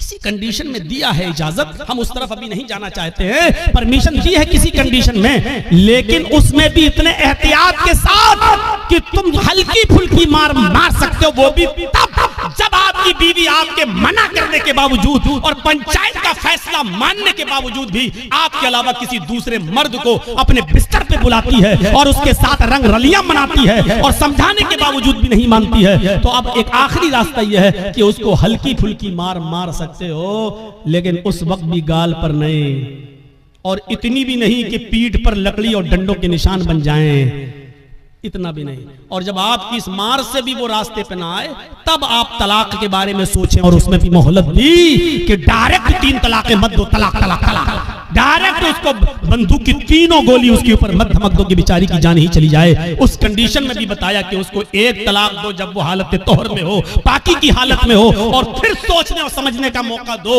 और फिर जब वो दूसरा महीना आए और फिर वो दूसरे महीने तक नहीं मानती है, फिर भी हरकतें कर रही है, और दूसरे महीने में जब वो हालत तोहर में हैज से पाक हो जाए, तब आप उसको दूसरी तलाक दे सकते हो। ये बहुत लंबा एक अरसा हो, यानी इतना मौका दिया है कि एक कमजोर दिल की औरत डर जाएगी नहीं। इतना अब तो आखिरी रह गई है, तीसरे महीने में जहां तीसरी तलाक दी, हम हमेशा के लिए हराम हो जाएंगे, मेरे बच्चों का क्या होगा, ये सोचने और समझने का पूरा मौका दिया है। इससे पहले अगर वो मान जाती है तो आप भी मान जाओ और उसको अपनी बीवी की शक्ल में कबूल कर लो, स्वीकार कर लो। मेरे भाइयों, बहुत संजीदा मजहब है इस्लाम। इस्लाम के अंदर पूरे के पूरे दाखिल होने का मतलब यह है कि उसने जिन कामों के करने का हुक्म दिया उन कामों को करो, और जिन कामों से रोकने का हुक्म दिया उनसे रुक जाओ। यही है इस्लाम। हजरत मुआज इब्न जबल फरमाते हैं कि अल्लाह के नबी सल्लल्लाहु अलैहि वसल्लम ने मुझे 10 बातों की नसीहत फरमाई, मुझे 10 बातों की वसीयत फरमाई। मुस्नद अहमद के अल्फाज हैं। इस हदीस को इमाम अहमद ने अपनी मुस्नद के अंदर नकल किया है और अल्लामा अलबानी रहमतुल्लाह अलैह ने इसको हसन करार दिया है। फरमाया, अल्लाह के नबी सल्लल्लाहु अलैहि वसल्लम फरमाते हैं, हजरत मुआज इब्न जबल फरमाते हैं कि औसानी रसूलुल्लाह सल्लल्लाहु अलैहि वसल्लम बिअशरी कलिमात, कि अल्लाह के नबी सल्लल्लाहु अलैहि वसल्लम ने मुझे 10 कलिमात की, 10 बातों की वसीयत फरमाई। ऐ मुआज, ये 10 काम तुम कर लो, ये 10 काम तुम्हें हर हाल में करना है। मेरे भाइयों, मैं तशरीह करता हुआ चलूंगा, लेकिन शायद मैं 10 तक न पहुंच पाऊं, इसलिए कोशिश करूंगा कि कम से कम 5 चीजें तो आपको बता ही दूं। अल्लाह के नबी सल्लल्लाहु अलैहि वसल्लम ने 10 चीजों की वसीयत फरमाई और 10 चीजों में पहला नाम ये लिया, ऐ मुआज ला तुशरिक बिल्लाहि शैअन इन कुतिलता हुर्रिकता। ऐ मुआज, तुम कभी किसी भी हाल में अल्लाह के साथ शिरक मत करना, अल्लाह के साथ किसी को शरीक मत ठहराना, अल्लाह के साथ कभी किसी भी हाल में किसी को शरीक मत करना। इन कुतिलता औ हुर्रिकता, अगरचे तुम्हें कत्ल कर दिया जाए या तुम्हें आग में जला दिया जाए। अरे भाई, 1 घंटा हो गया बोलते हुए, अब तो बैठ जाओ सही से, लगता है स्प्रिंग लगा हुआ है आपके। कुतिलता, अगर कत्ल कर दिया जाए। शिर्क बड़ी अजीब चीज है। शिर्क अरबी में शिर्क है, और इसी को अगर हिंदी में कहें तो बहु ईश पूजा, बहुदेववादियत, बहुत सी देवी और देवताओं पे आस्था रखना, बहु ईश पूजा, एक ईश्वर को छोड़कर बहुत से खुदा बना लेना, इसी को शिर्क कहा जाता है। मजबूरी की कंडीशन में इस्लाम कुफ्र की इजाजत तो देता है। एक याद रखिएगा मसला, आपकी जान जा रही हो, लोग पिस्टल लेकर खड़े हों, आप जंगल में अकेले हो, आपके दुश्मन आपको कत्ल करना चाहते हैं और आपसे कुफ्र कराना चाह रहे हैं और कह रहे हैं कि ये कुफ्र कर वरना तेरी जान ले लूंगा, तो अपनी जान बचाने के लिए कुफ्र की इजाजत तो है। मतलब अगर वो ये कहें कि अल्लाह को मानते हो, कहां अल्लाह का इनकार कर, बंदूक लें, कंपट्टी पर रख दें, अल्लाह का इनकार कर, आप जानते हैं ये लोग शूट कर देंगे, मार देंगे, बड़े जिद्दी लोग हैं, तो अल्लाह का इनकार करने से अगर जान बच रही है तो बचा लो। मैंने अपनी स्पीड थोड़ी कम कर दी समझाने के लिए। समझिए पहले कुफ्र किसको कहते हैं और शिर्क किसको कहते हैं। कुफ्र भी हराम है, शिर्क भी हराम है, लेकिन कंडीशन देखिए क्या है। इस्लाम के अंदर सूअर का गोश्त भी हराम है, लेकिन अगर जान जा रही है आपकी, जान जा रही है आपकी और हलाल चीज कोई नहीं मिल रही है, तो जान बचाना भी फर्ज है। अगर आपको सूअर का गोश्त मिल रहा है खाने के लिए, तो इस्लाम परमिशन देता है कि अगर सूअर का गोश्त खाकर जान बच रही है तो जान बचा लो, लेकिन पेट भर के नहीं खाना है, सिर्फ उतना ही खाना है जितने में खाकर तुम्हारी जान बच सकती हो। यह कंडीशन, जान बचाना फर्ज है। लेकिन कहीं फर्ज होने के बावजूद इस्लाम कैटेगरी देखिए, मजबूरी है और जान जाने वाली है, कुफ्र से करने से तो जान बच रही है, अल्लाह के नबी फरमाते हैं कि कुफ्र से जान बच रही है तो बचा लो, लेकिन दिल से अल्लाह का इनकार मत करना। उनके मुंह पे कह देना हाँ हाँ हाँ नहीं, मैं अल्लाह को मानता ही नहीं, मैं अल्लाह को मानता, सिर्फ जबान से कहना, दिल में अकीदा नहीं होना चाहिए। और जब वो छोड़ दे तुम्हें तो घर पे आओगे, अल्लाह तू तो मेरे दिल का हाल जानता ही है, मैंने मजबूरी में कह दिया था, अरे अल्लाह मैं दिल से तुझे मानता हूं और तेरा इकरार करता हूं, अशहदु अल्ला इलाहा इल्लल्लाह व अशहदु अन्ना मुहम्मदन अब्दुहु व रसूलुहु। आपका इस्लाम कोई फर्क नहीं पड़ेगा, क्योंकि आपने जान बचाने के लिए अल्लाह का इनकार किया। अल्लाह का इनकार करने से जान बच रही है तो बचा लो, लेकिन यहाँ कंडीशन क्या है, ला तुशरिक बिल्लाही शैअन इन कुतिलता हुर्रिकता। यहाँ इस्लाम, अल्लाह के नबी क्या कह रहे हैं, अगर तुझे कत्ल भी कर दिया जाए और तुझे जला दिया जाए, आग में डाल दिया जाए, ये काम करा लेना, लेकिन शिर्क मत करना अल्लाह के साथ, अल्लाह के साथ शिर्क मत करना। मौलाना जर्जीस मर गए, जर्जीस की कब्र बन गई, जर्जीस का मजार बन गया, बेटा बेटी अल्लाह से मांगो, आय अल्लाह 10 सालें हो गई, बेटा नहीं हुआ, बेटी नहीं हुई, अल्लाह मुझे नेक बेटा दे, मुझे नेक बेटी दे, ठीक है। अब आप जर्जीस के पास कब्र पे चले जाओ, मजार पे, और कहो बहुत अच्छे आदमी थे, आय अल्लाह तू डायरेक्ट मेरी नहीं सुनता है, इनके वसीले से हम दुआ कर रहे हैं, जर्जीस साहब तुम मेरी दुआ लेके अल्लाह के पास चले जाओ, जर्जीस साहब मुझे अल्लाह से बेटा बेटी दिलवा दो। यही शिर्क है। मैंने कह दिया जो कहना था, समझदारों के लिए इशारा काफी है, कोई जरूरी है किसी का नाम लिया जाए? जब बगैर नाम लिए बात बन रही हो तो नाम नहीं लेना चाहिए। मेरे भाइयों, मैंने अपना नाम ले लिया और क्लियर कर दिया, ये शिर्क है कि अल्लाह को छोड़कर किसी और को पुकारा जाए, किसी और से मांगा जाए। इज़ा सअलता फसअलिल्लाह, सवाल करो तो अल्लाह से, व इज़ा इस्तअनता फस्तईन बिल्लाह, और जब मदद तलब करो तो अल्लाह से। मेरे भाइयों, कोई कंपट्टी पर बंदूक रखकर ये कहे कि मैं पूरी कौम का सरदार हूं, मुझे सजदा कर, मेरे सामने झुक, मेरे सामने सजदा कर, या मेरे सरदार को सजदा करो, ये मेरे सरदार हैं, तो अल्लाह का इनकार करके जान बच रही है तो बचा लो। लेकिन अगर किसी को सजदा करके जान बच रही है तो यहां इस्लाम आपको जान बचाने की इजाजत नहीं देता, सजदा करने की इजाजत नहीं देता। यहां कहा है अल्लाह के रसूल ने, आए माज शिर्क मत करना, अल्लाह का इनकार करके जान बच रही है तो बचा लेना, लेकिन अगर अल्लाह के अलावा किसी गैर को सजदा करना पड़े तो किसी गैर के सामने सर झुकाकर अपनी जान मत बचाना। अगर वो तुम्हें मारना चाहे तो मार दें, कुतिलता कत्ल करना चाहे तो कत्ल कर दें, और रिक्ता जलाकर आग में डालकर तुम्हें कोयला बनाना चाहे तो बना दें, राख करना चाहे तो कर दें, ये अपने जिस्म को दुनिया में करा लेना, लेकिन किसी गैर के सामने सजदा मत करना। अब आप समझ गए कितनी इंपॉर्टेंट बात है। अब हर मुसलमान गौर करे कितना % मुसलमान है। पहले तो ये गौर करे कि वो मुसलमान है या नहीं, फिर ये गौर करे है तो कितना %, कितना % वो मुसलमान है। मुझे तो नहीं लगता कि कोई आदमी 10% भी कह सके कि मैं 10% भी मुसलमान हूं। आगे आने वाले वाकयात, अभी हम चल रहे हैं आपकी तरफ। मेरे भाइयों, अकल भी नहीं मानती इस बात को। आप बताइए, आप यहां रहते हो भुलकी में, और आपकी बीवी भुलकी में रहती है, और आप मेहनत करने दिल्ली गए, और दिल्ली में कोई आदमी मेहनत कर रहा है, यहां से आया बेचारा, और वो घूमने आया, आप ही के गांव का है भुलकी का। अब आपने दिल्ली में एक साड़ी खरीदी 5000 की, 10,000 रुपए की खूबसूरत साड़ी खरीदी, और खूबसूरत साड़ी उसके हाथ में देकर कहा कि भाई तुम तो भुलकी जा रहे हो ना, उत्तर दिनाजपुर मेरे गांव में जा रहे हो ना, ऐसा करो कि ये साड़ी मेरी बीवी को दे देना। शौहर ने मेहनत की, मजदूरी की, अच्छा कमाया, और उसके बाद एक साड़ी खरीद कर अपने दोस्त को दी और कहा कि मेरे गांव में जाना और मेरी बीवी को दे देना। दोस्त घर पे आया, दरवाजे को दस्तक दी, बीवी ने दरवाजा खोला, आइए बैठिए, क्या हुआ? आपके हस्बैंड ने आपके लिए साड़ी भेजी है। उसने साड़ी दी, ओह इतनी खूबसूरत साड़ी, आइए आइए बैठिए, चाय पी के जाइए। उसने दरवाजे खोले। अब हकीकत क्या है? उस औरत को तारीफ किसकी करना चाहिए, शौहर की या साड़ी देने वाले की? आपकी अकल भी कहेगी यार जिसने साड़ी भेजी है उसकी तारीफ, कितने अच्छे हैं मेरे शौहर, देखो इतनी दूर से भी मुझसे कितना प्यार करते हैं और मुझे कितना मानते हैं, मेरा ख्याल रखते हैं, साड़ी भेजी। अब वो औरत बजाय शौहर के तारीफ करने के अपने दिल के सारे दरवाजे इस साड़ी लाने वाले के लिए खोल दे। एक्सक्यूज मी, आइए चाय पी लीजिए, आप कितने अच्छे हैं, आप हमारे लिए साड़ी लेके आए हैं, चलिए कहीं डेट पे चलते हैं, चलिए कहीं घूमने चलते हैं। उसी की तारीफ के पुल बांधने लगे।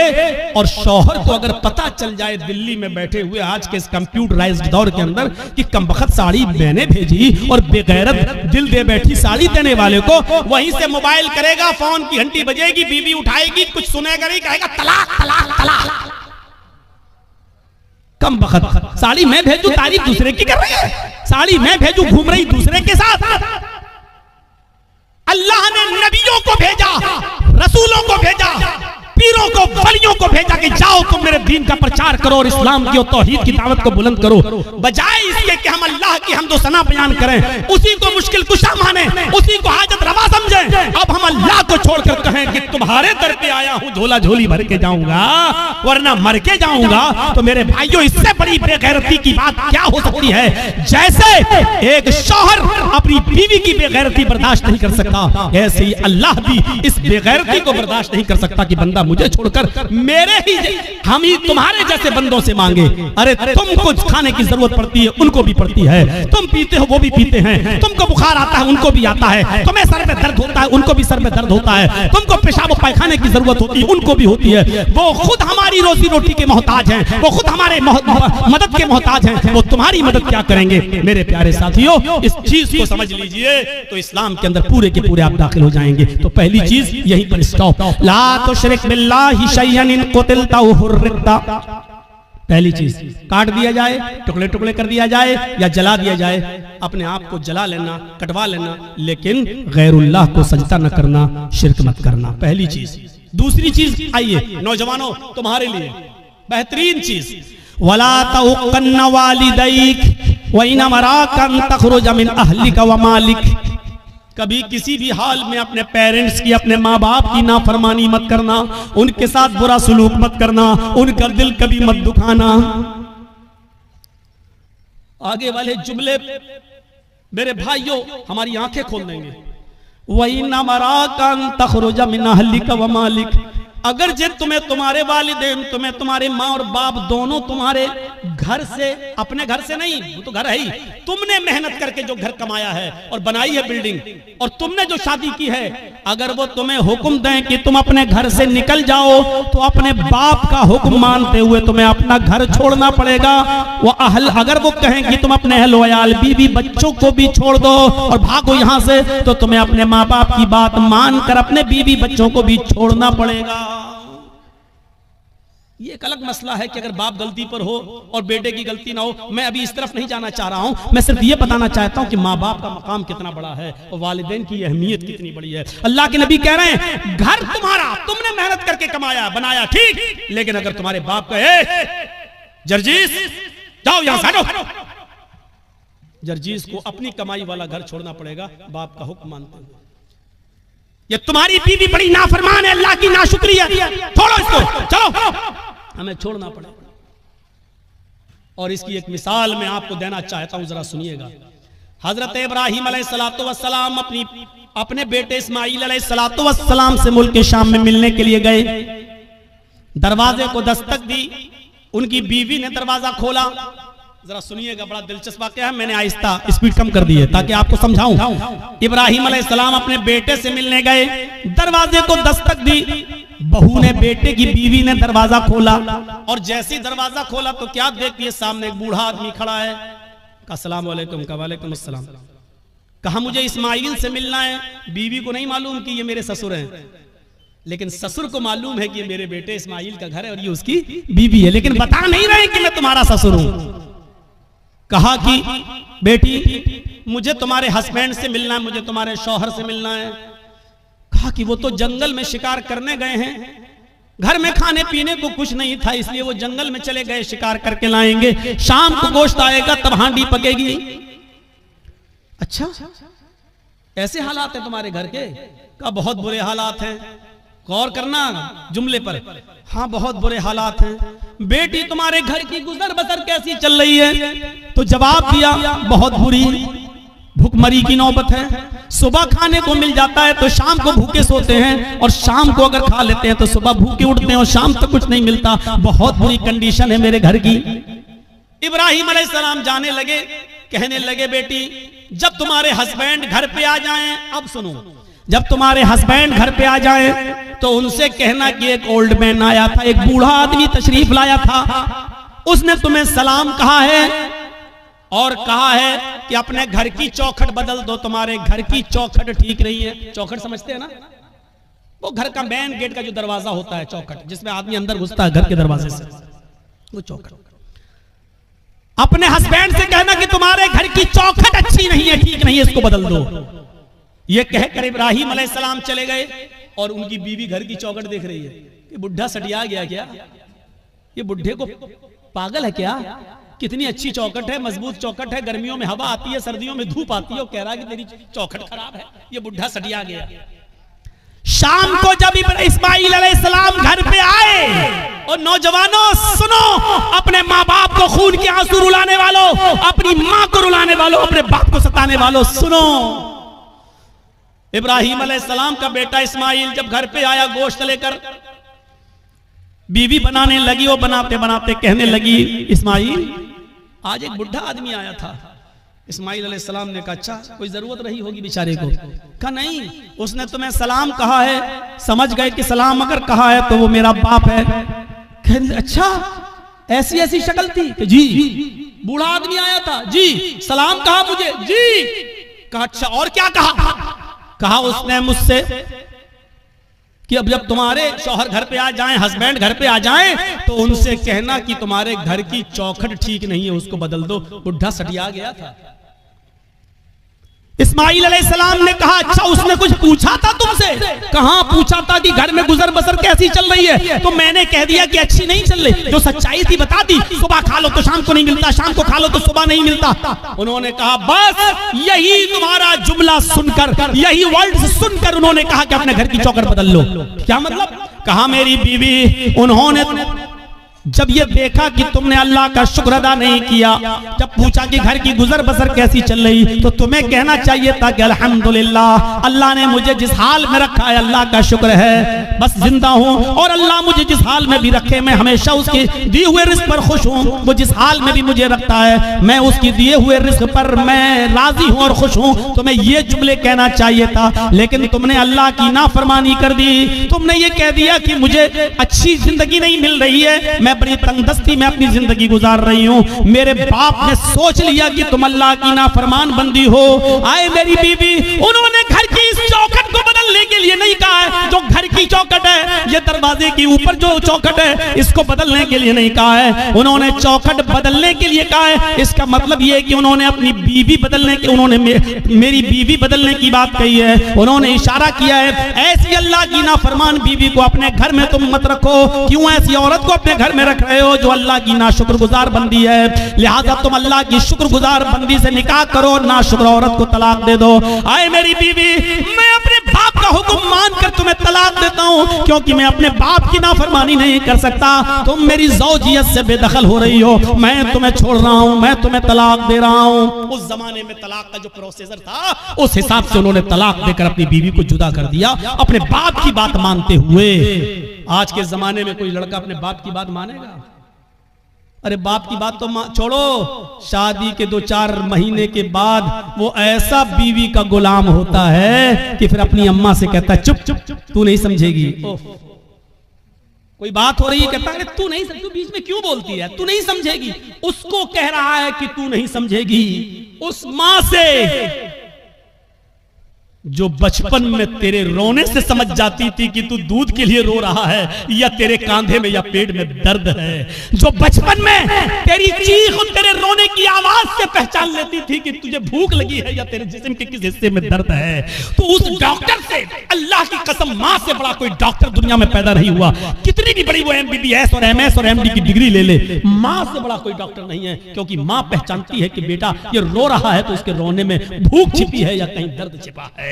मेरे भाइयों, उस मां से कहते हो तुम, उस मां से कहते हो कि तू नहीं समझेगी, जो बचपन में तेरे रोने की आवाज से समझ जाया करती थी जब तू बोलना नहीं जानता था तो जानती थी कि तू क्या चाहता है, तू तेरा इरादा क्या है, तेरे पेट में दर्द है या तेरे जिस्म में दर्द है या तेरे सिर में दर्द है, वो उस वक्त तुझे समझती थी। और आज तू इतना बड़ा हो गया है, आज इतना अक्लमंद हो गया है, आज तेरी पोजीशन इतनी ऊंची हो गई है कि तू अपनी माँ से इतनी जुर्रत और इतनी हिम्मत कि अपनी माँ से कहता है तू नहीं समझेगी। ओफो।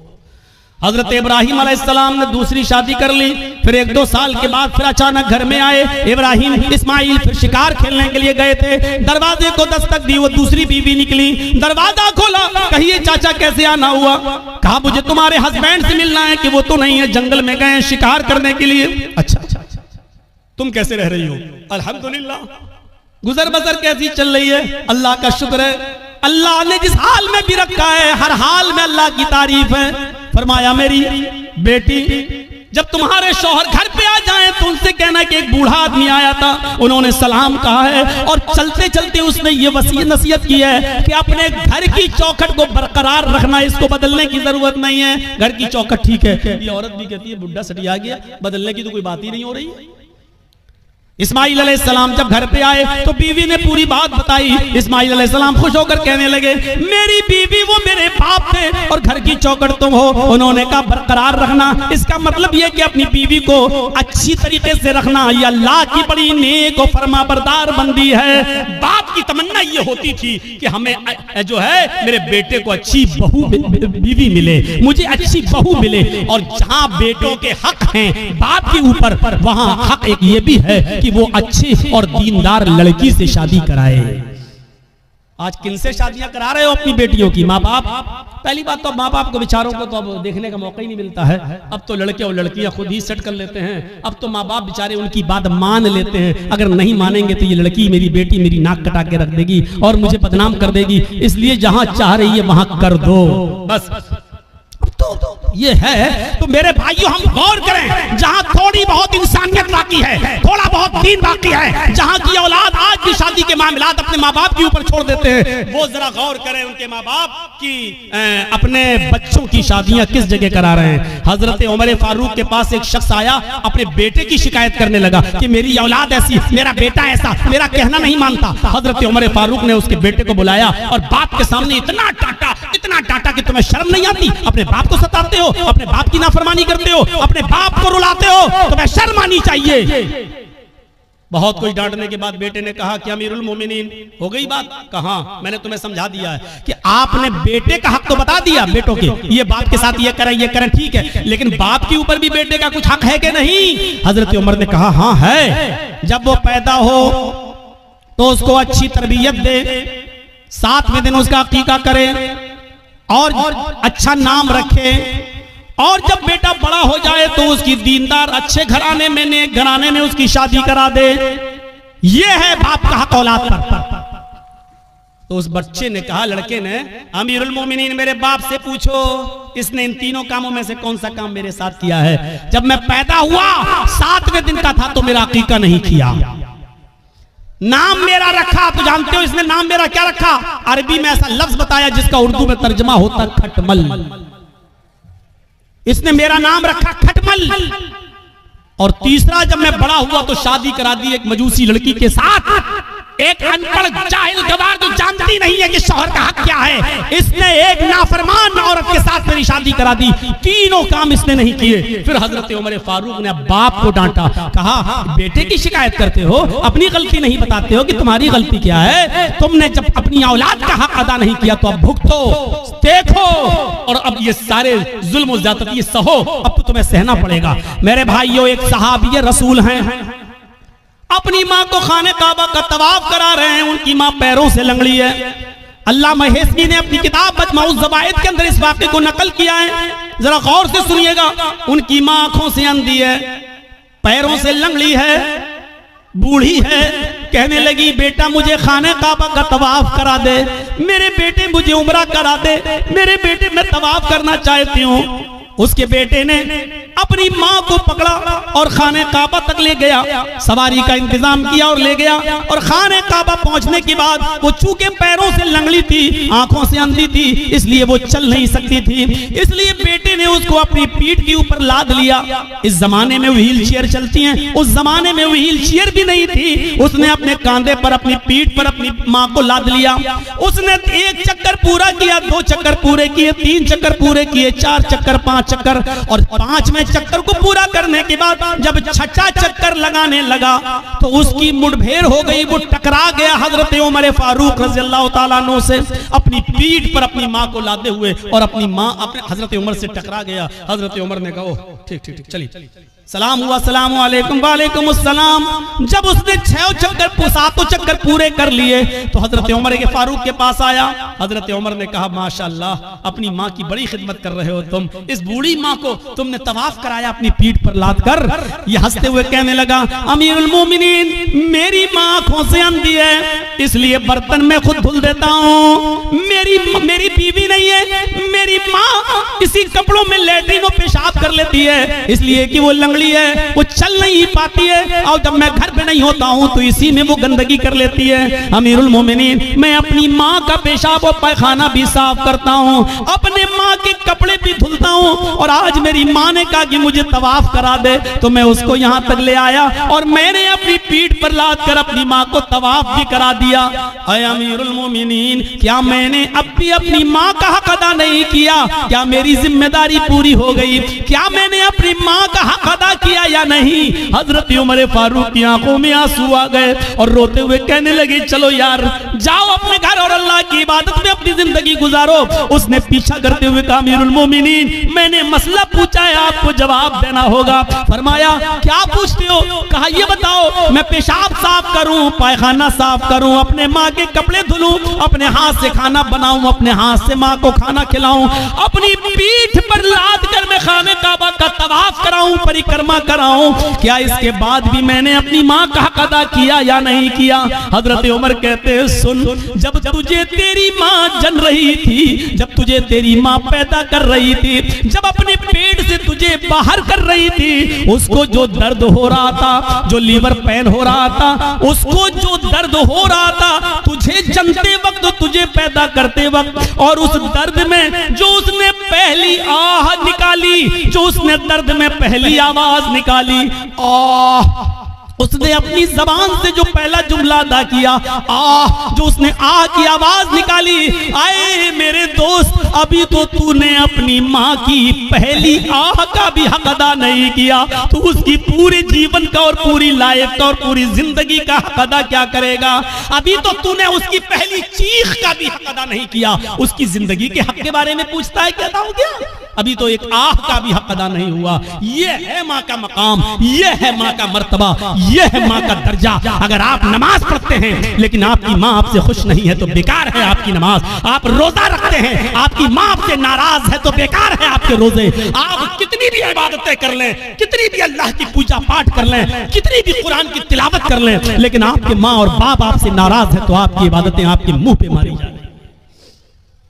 इबादत भी शर्त के साथ होती है। डॉक्टर दवा देता है तो परहेज भी बताता है। अल्लाह ने कहा है नमाज पढ़ो तो ये भी कहा है कि इसके साथ साथ ये भी करो। मेरे भाइयों, रमजान का महीना आ रहा है, रोजा रखने से पहले सोच लेना कि तुम्हारे माँ बाप तो तुमसे नाराज नहीं है। नमाजें पढ़ते हो तो सोच लेना, सर्दियों में दिसंबर और जनवरी की सख्त सर्दी में उठकर ठंडे पानी से वुजू बनाकर तहज्जुद पढ़ते हो और माँ बाप नाराज है तो सोच लेना कि तुम्हारी ये रात की इबादत अल्लाह कबूल करेगा या नहीं करेगा।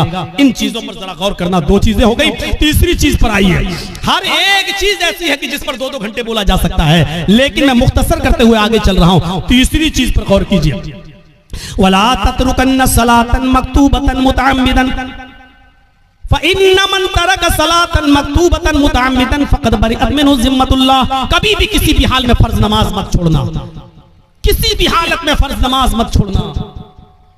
अगर फर्ज नमाज छोड़ दी तो अल्लाह की जिम्मेदारी हट जाएगी, अल्लाह की जिम्मेदारी से निकल जाओगे। अल्लाह की कोई गारंटी नहीं तुम्हारी जिंदगी की। ओफो, क्या जबरदस्त पॉइंट। किसी भी हाल में फर्ज नमाज मत छोड़ना। बाप बीमार है, मस्जिद में अजान हो रही है, अब अजान होगी, उसके 15 मिनट के बाद जमात होगी, बाप मेरा सीरियस है, जल्दी से फोन करो, एम्बुलेंस बुलाओ, या जब तक गाड़ी निकल रही है तब तक वुजू बनाओ और अपने घर में फर्ज ही फर्ज पढ़ लो 4 रकात ज़ोहर, और जल्दी से अपने बाप को लेकर पहुंचो हॉस्पिटल के अंदर। यहाँ सुन्नतें छोड़ दो। क्यों? क्योंकि इस वक्त बाप की हालत दूसरी है, लेकिन फर्ज नमाज तुम्हें इधर भी नहीं छोड़ना है। लिहाजा जल्दी से वुजू बनाओ। अब मस्जिद में मत जाओ, मस्जिद में जाओगे 15 मिनट इंतजार करोगे, फिर इमाम साहब पता नहीं कितनी लंबी नमाज पढ़ाएं। जल्दी से वुजू बनाओ घर पे और 4 रकात ज़ोहर की पढ़ो और छोटी छोटी सूरतें पढ़ लो, इन्ना अतैना कल कौसर, कुल हुवल्लाहु अहद अल्लाहु समद, और जल्दी से सलाम फिरो और अपने बाप को, अपने बेटे को, अपनी बीवी को लेके हॉस्पिटल पहुंचो। हॉस्पिटल में भर्ती कर लो, आईसीयू में भर्ती हो गई है, ठीक है, उधर भी जल्दी से वुजू बनाओ, असर की नमाज पढ़ लो। और अगर देख रहे हो कि बाप ज्यादा सीरियस, माँ ज्यादा सीरियस, तो जल्दी से 4 ज़ोहर पढ़ लो, 4 उसी के साथ असर पढ़ लो और जल्दी से लेके चलो, क्योंकि इस वक्त आपकी कंडीशन दूसरी है, बेटे की कंडीशन दूसरी है मेरे भाइयों। लेकिन नमाज आपको इस कंडीशन में भी पढ़नी है, छोड़नी नहीं है। हालत तंदुरुस्ती में और अच्छी खासी हालत में छोड़ देने वालों, इस्लाम के अंदर पूरे के पूरे दाखिल हो। कहते हो मौलाना साहब रोजी नहीं आ रही, रोजी आएगी कैसे? रोजी की दुआ तो अल्लाह ने नमाज में बताई है। जब एक सजदा करके उठते हो और दूसरे सजदे में जाते हो तो सजदे, दोनों सजदों के दरमियान बैठकर जो दुआ पढ़ते हो मेरे भाइयों, सबसे अफजल और सबसे अच्छी दुआ तो मुस्लिम शरीफ की हदीस की ये है, रब्बिगफिरली रब्बिगफिरली, अल्लाह मेरी मग़फ़िरत फरमा, अल्लाह मेरी मग़फ़िरत फरमा। लेकिन मेरे भाइयों अबू दाऊद और सुनन नसई की दीगर दूसरी रिवायतों में ये दुआ भी आई है कि बैनस सजदतैन, सजदों के दरमियान जो दुआ पढ़ी जाती है वो है अल्लाहुम्मा ग़फ़िरली वरहमनी वहदिनी वआफ़िनी वरज़ुक़नी। देखिए सजदे में जो दुआ पढ़ी जा रही है उसमें आप रिज़्क़ भी मांग रहे हैं। अल्लाहुम्मा ग़फ़िरली वरहमनी वहदिनी वआफ़िनी वरज़ुक़नी, अल्लाह मुझे रिज़्क़ हलाल दे। आपने ज़ोहर की 10 रकातें पढ़ी, 10 बार आपने कहा वरज़ुक़नी। आपने फजर की 4 रकातें पढ़ी, 2 सुन्नत 2 फर्ज, आपने 4 मरतबा कहा वरज़ुक़नी, अल्लाह मुझे रिज़्क़ हलाल दे। आपने असर की, अगर मस्जिद में पहले पहुंच गए तो 4 सुन्नत और 4 असर फर्ज पढ़ ली तो 8 रकातें पढ़ी, 8 मरतबा आपने कहा वरज़ुक़नी। मगरिब में 5 मरतबा आपने कहा वरज़ुक़नी। इशा में कम से कम 7 रकातें हैं, 4 फर्ज 2 सुन्नत और 1 वित्र, आपने 7 मरतबा कहा वरज़ुक़नी। गौर करो, जो इतनी बार अल्लाह से रिज़्क़ मांगेगा, रोजी मांगेगा, अल्लाह उसको मायूस करेगा, अल्लाह उसको निराश करेगा, अल्लाह उसको ना उम्मीद लौटाएगा? नहीं। तो आपको रिज़्क़ हलाल मांगने की दुआ अल्लाह ने बताई है, वो है नमाज। नमाज ही नहीं पढ़ोगे, अल्लाह से मांगोगे ही नहीं, तो अल्लाह क्यों देने लगा तुम्हें? और देगा भी तो ऐसे ही देगा। 5,000 कमाया, घर पे आए बेटा बीमार, डॉक्टर ने कह दिया आईसीयू में रखा जाएगा, खर्च करो 50,000। कमाया 10,000, घुस गया 50,000। क्यों? अल्लाह ने कहा वमन आरज़ा अन ज़िक्री फ़इन्न लहू मईशतन ज़न्का, तुम मेरे जिक्र से एराज करोगे हम तुम्हारी रोजी को तंग कर देंगे। जिक्र से एराज करना, आज एक दिल चाहता कि तुमको एक कीमती बात बता दूं, सुनिए। एराज करना किसे कहते हैं? यहां पर बहुत से लोग ऐसे होंगे जो नमाज छोड़ते हैं, नमाज नहीं पढ़ते हैं, या जुमे पढ़ते हैं, 8 दिन मस्जिद में नहीं आते हैं, 7 दिन गायब। उनके बारे में तो मैं कुछ कह ही नहीं सकता, वो जाने, उनका रब जाने, उनको क्या अजाब होगा क्या नहीं, वो अल्लाह जाने, उनका रब जाने और आप जाने। मैं उनकी बात कर रहा हूं यहां पर जो नमाज तो पढ़ते हैं लेकिन टाइम पे टाइम, नमाज तो पढ़ते हैं लेकिन टाल मटोल कर। अजान हो रही है, 5 कस्टमर रह गए हैं, इनको निपटा दूं तब जाऊंगा। जल्दी जल्दी आपने उनको सौदा दी दुकान से, जब तक बंद करके जा रहे हैं पता चला जमात हो चुकी है। हम डॉक्टर हैं, हमारे पास मरीज आया हुआ है बुखार का और जुकाम की दवा लेने के लिए, और अजान की आवाज आ गई, हमने सोचा 2 मरीजों को दवा दे दूं उसके बाद जा रहा हूं। जब तक 2 मरीजों को हम दवा दे रहे हैं और जब तक हम मस्जिद में नमाज पढ़ने जा रहे हैं जमात हो गई। ये है नमाज से एराज।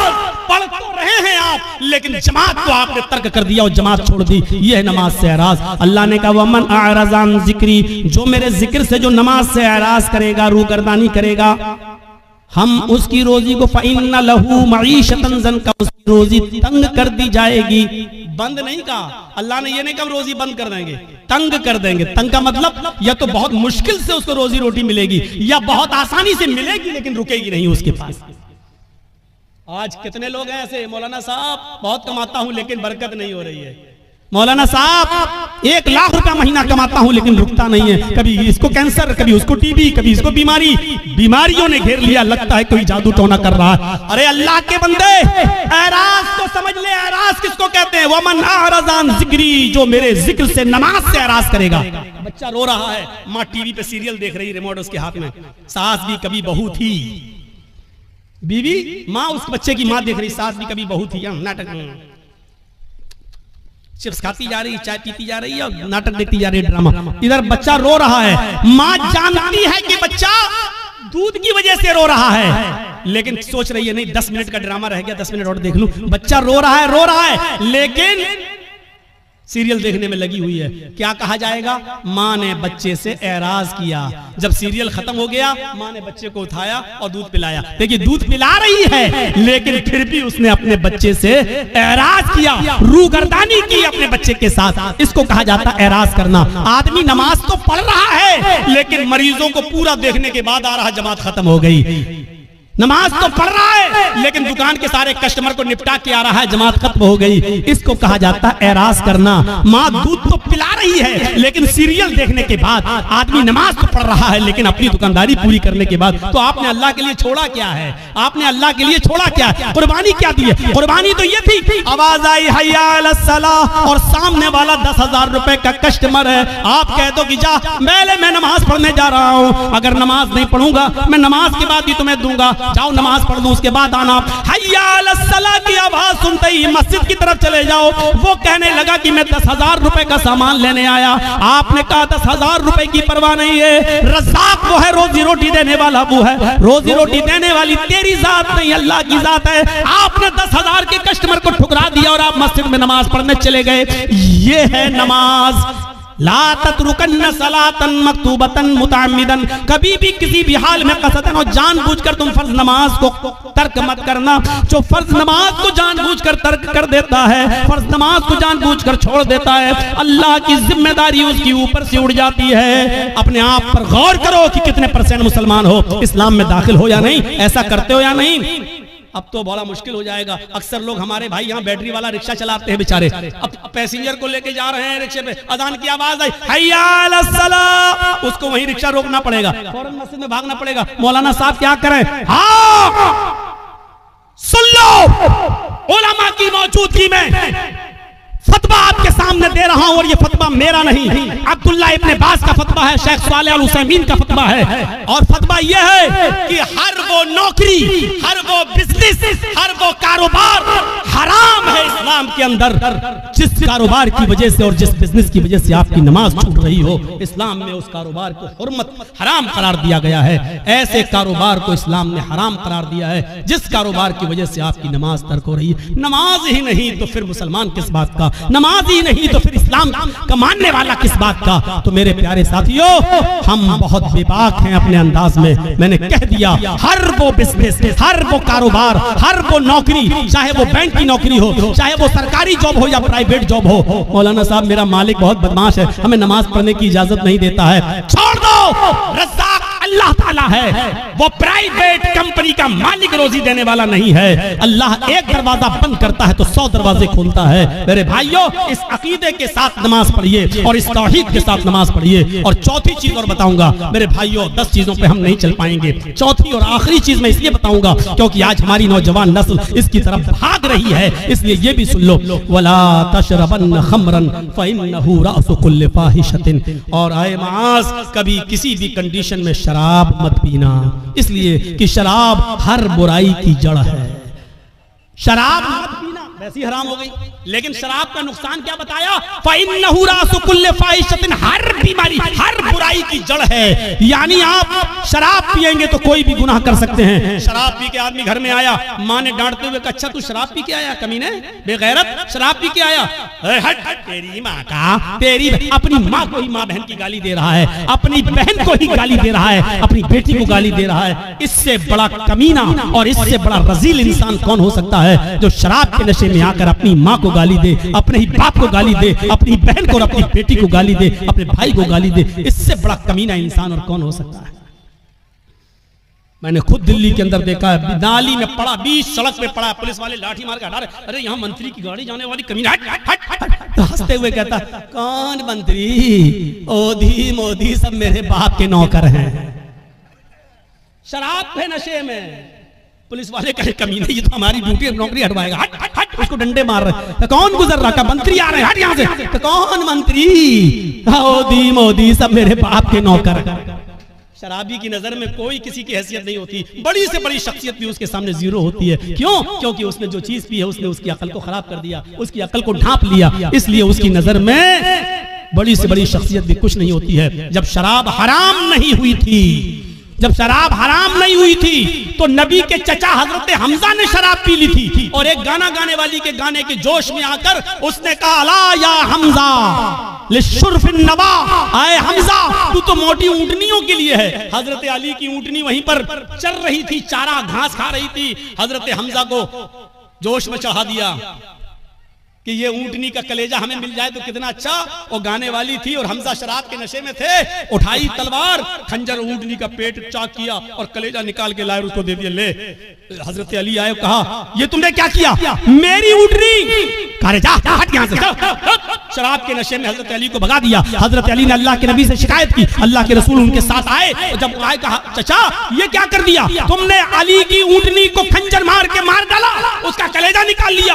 हजरत हमजा शराब के नशे में थे, बुखारी की रिवायत, हजरत हमजा शराब के नशे में अल्लाह के रसूल से कह रहे चल हट, तू तो मेरे बाप का नौकर है, तू तो मेरे बाप का गुलाम है। मेरे भाइयों, शराब के नशे में जब एक शख्स मोहम्मद रसूलुल्लाह को ऐसा कह सकता है तो इसका मतलब यह है कि शराब छोटे और बड़े की तमीज को भुला देती है। शराब इंसान के अंदर से इज्जत, रिस्पेक्ट और अदब को खींच लेती है। इसलिए नौजवानों, शराब जैसी मनहूस चीज को अपने मुआशरे से दूर रखिए, अपने समाज से दूर रखिए। आपको मालूम एक सुनन नसई का वाक़या सुनाकर अपनी बात को खत्म कर दूंगा। मेरे भाइयों जरा सुनिएगा सुनन नसई की रिवायत। एक औरत बेवा थी उस जमाने में, पुराने जमाने की बात। हजरत उस्मान इस हदीस के रावी हैं, फरमाते हैं कि एक औरत का शौहर मर गया। औरत बड़ी खूबसूरत थी, उसकी नौकरानी को, लौंडी को उसकी बदजनी के बारे में मालूम था। वो नौजवान लड़कों को तलाश करती रहती थी और अपना इरादा जाहिर करके उनसे गलत काम करवाती थी।